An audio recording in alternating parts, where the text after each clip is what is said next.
all, there is this new report out from Reuters, Reuters news agency, who is reporting that they have a source saying that the FBI has determined that the ransom notes, that all of the ransom notes essentially connected to the Nancy. 3 skin cells left behind in a locked house.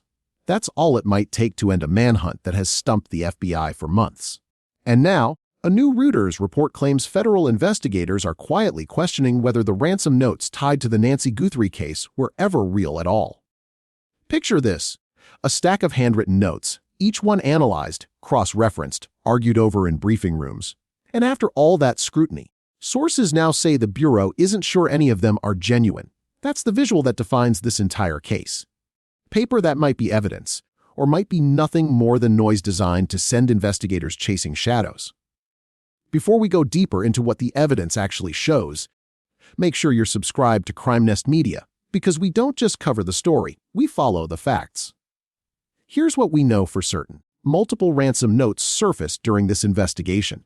2 of them were taken seriously enough that Savannah Guthrie herself said she believed they might be authentic. Started talking about them, even those first 2. And the first 2 are the ones that I have taken the most seriously. The first one that came that had some specific information about the inside of Nancy's house, and then the second one that said that Nancy died. Those are the ones that I have been told the FBI has taken the most seriously. Those are the ones that Savannah Guthrie has said that she tends to believe are real. But now one containing specific details about the interior of the house, another suggesting Nancy had died. But according to unnamed sources cited by Reuters, the FBI has now shifted its posture. The notes, once treated as potential breakthroughs, are reportedly being viewed with real skepticism. But now there is this Reuters report saying that they have a source who claims that the ransom notes are now not being viewed as real by the FBI, which, again, I'm just not sure how you could say that either way right now if there's no suspect. The notes were never verified. That's the phrase to hold on to, because it's going to come back. Retired profilers who've studied this case from the outside raised the same doubts from day one. And they haven't been able to confirm it either way. Although if you look at my show and you go back and look at a lot of the experts and the retired profilers who I've interviewed and people like that, most of them have been very skeptical of the ransom notes since the beginning and have thought that they don't necessarily make sense, that there was never any proof of life, and they have just sort of been skeptical of them. No proof of life. No consistent pattern. A silence where confirmation should have been. If the notes were real, why did nothing ever follow them? Meanwhile, the physical evidence tells its own story. Bring it up. Also in this episode a little later, I am going to interview a DNA expert, really, really solid DNA scientist, about the latest on where things stand with the DNA from what we can tell, because remember, we were talking for a long time about the DNA. The fact that they were able to get that hair from inside Nancy's house, that rootless hair, and other DNA samples. Slower, quieter, but arguably more important. A rootless hair recovered from inside the house. Questions about where things stand. We know that there's this rootless hair that was found in Nancy's house, that we know that there was DNA found that does not belong to Nancy or anyone within her inner circle. What is taking so long? DNA that doesn't match Nancy or anyone in her immediate circle. For months, that thread went cold in public conversation, but forensic genealogy experts say the delay isn't about failed science. It's about databases.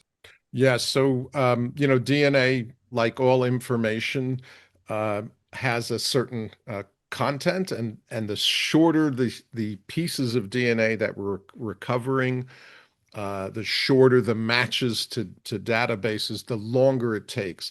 So it's kind of like if we found, an envelope in the street and a bunch of the letters on the address were erased. The fewer letters there are, the longer it's going to take to find out who might match that particular address. So a rootless hair yields only fragmented genetic material. The hair sample, I've been told, is rootless. How much more complicated does that make it if there's no root on the hair? And like, why is that important? So our hair is mostly a protein called keratin, and trapped within that are broken dead cells with broken DNA, and so we don't get the nice, perfect image that we get when we work with normal cells in the body. And Hair's fragmented material only works if there's a relative already logged in a genealogy database. No match yet doesn't mean no answer. It means no one related to this person has taken a DNA test. a Yet. hit if they have data, which I assume by now from both the mixed stain people are talking about and the hair fragment, they have data, and it's probably either partial data or not well represented in the database. So it's either chopped up, like I was talking about, or it's from perhaps an ethnic group that is less represented in the genealogy database, and that would be anything but Caucasians. Western Europeans in general are white Europeans are the ones who've participated in the genealogy more than other groups. So, yeah, that could be The notes were part. never verified, and neither, investigators now suggest, was the narrative built around them.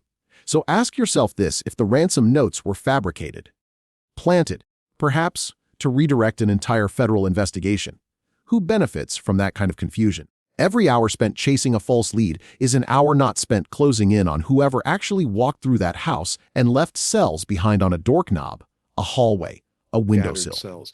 But we know, or I'm confident, I can say I know, I'm confident that whoever was in that house left some DNA. What we want is a smudge where they left 100,000 cells or at least 1,000 cells, and that's hard to find What did when what the person had what was it? protective clothing on. This is the ticking clock at the center of the case, not a countdown to a deadline, but a countdown to the moment someone, somewhere, submits their own DNA to a genealogy site and unknowingly hands investigators the match they've been waiting Works. years for. It could. So let's make some assumptions, a hypothetical. They have DNA from a hair, very short sequence information or sequence not well represented in that ethnic database. And so what would happen there? Well, somebody related to the person who left the DNA becomes a donor to a database, and now you get a hit, 10 years later or 20 years later. Somebody close enough to the person who left the evidence contributes to a database, a second cousin, sister or brother or something. And then boom, you're in business, basically. There's also the matter of what hasn't happened. Search and rescue teams with dogs, aerial drones, and manpower have offered to calm the surrounding desert multiple times. In a future episode. Before I get more into the DNA, though, something else. I've reported on this several times. I've interviewed the United Cajun Navy several times. They have wanted to do a search, which again, I've talked about. They've submitted a 41-page plan to the Pima County Sheriff's Office several times saying, look, we want to go out and search for Nancy. We don't want to interfere with law enforcement, but we want your permission, we want your blessing, we want your advice on where to search. We have teams that we can send out there, dogs, aerial drones, etc. Law enforcement has never granted permission. Aerial drones, etc. And they've never gotten permission from the Pima County Sheriff's Office, and that is still the case. And Brian Thrasher, no official explanation has been given. The juxtaposition of what we would do versus the sheriff's office, because we're not privy to everything that they've done or what they may not have done. But like I said, we're very good at search and rescue. We have a lot of resources we could have brought to the area, other partner groups that we work with in the area or willing to come to the area and help us search. I think early on, when we were closer to the abduction date, it would have been a lot more beneficial. At this point, I mean, I hate to say it, but at this point, you'd just be looking for remains, which would be valuable to the family. The notes were never verified. 3 times now, because that single unresolved fact may be the reason this case has moved as slowly as it has. Not because the science failed, but because attention may have been spent chasing paper instead of chasing DNA. We'd encourage anyone following this case to look directly at the publicly filed FBI case updates and any released law enforcement statements on the Nancy Guthrie investigation, rather than relying on secondhand summaries. Compare the timeline of the ransom note claims against the DNA testing timeline for yourself. Here's the question we want answered in the comments. If the notes turn out to be fake, does that make the person who wrote them a suspect, or just someone trying to profit off a tragedy? If you want to stay with this case as it develops, hit like, share this with someone who's been following it, subscribe, and turn on notifications for Crime Nest Media, because when the facts move, we move with them.